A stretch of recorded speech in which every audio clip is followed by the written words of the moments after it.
Good morning, train people. So, small, various levels of updates. A few things been going on the layout. Finally, at the TMD, we've got the back wall in place now, as well as the side wall. Bit of weathering on the spare wheel sets there, well, the old wheel sets, whatever. Weathered up my truck a little bit using the new airbrush that I got for my birthday. Looks a lot more in place now. Nice mucky thing. Jolly good. Fencing. Oh, very good. Done a bit of weathering on the road there. Still a little bit of white to get rid of. Put the back wall in there to signify the end of the road. Shop there. Motorbike parked outside the shop. Roading. Still need to cap these off. So I think of something to put on there. A little capping or something. There won't be any scenery on there just to... So ideally you look at the layout from down here. So, you know, there we go. Paint the buffer stops. They look a bit more... in keeping now, if you will. Bit of weathering on there, all looking good. The airbrush really has helped a lot.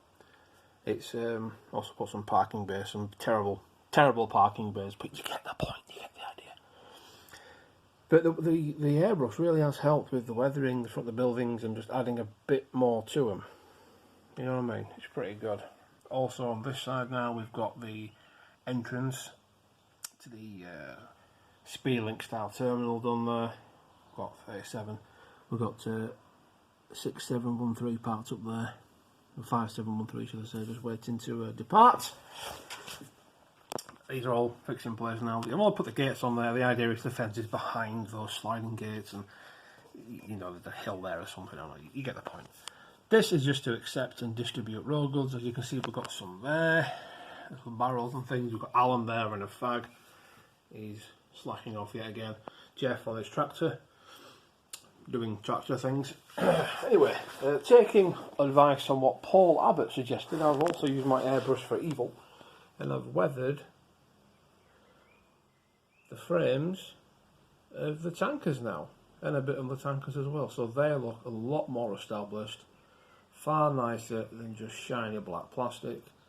I think you'll agree, they look real good. I've also weathered the new wagons there as well. Again, not gone too mad with them. Just a little bit of red on the axle covers there. Just think if I had a bit of break, just a bit of rust. A little bit of grime on the roofs, side panels, etc. And of course the fronts there and the backs. Same on this one. Jolly good. Same on there really.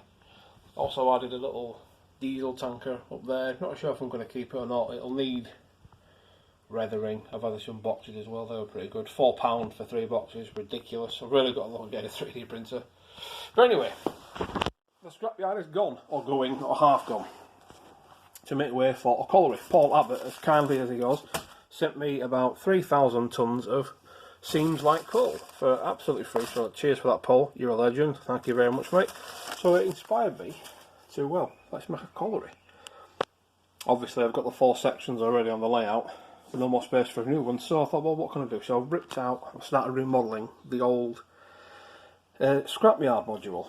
You can see where it links up. Now, even though all 4 of these layouts are connected into one layout, they are actually 4 separate layouts that just happen to be connected via one line. So technically speaking, this and this would act as fiddle yards for this, and then this is the main one, then that's a fiddle yard, and blah blah blah blah.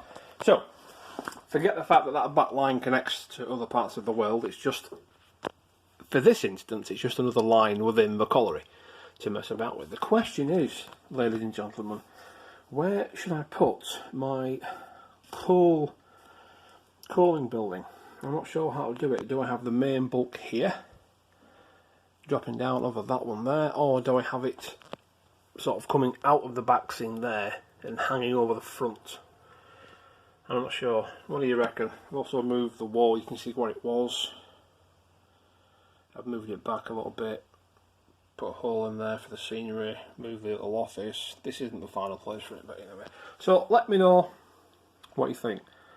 Where should we put the coaling station? Where should we put the coal drop, or whatever you want to call it? You know what I mean. Where should we put it? Should we put it there? And have it, so you'd have to film it from down here to see the wagons going underneath it slowly, slowly, slowly. Being filled up with delicious coal. I've already got some loads in there. This is loose coal, by the way, so the idea is to have it as a working coaling station so you can fill it in. Comes out, looks good, brilliant. So yes, where should we put it? Let me know in the comments and I will speak to you all soon. Cheers now, bye bye.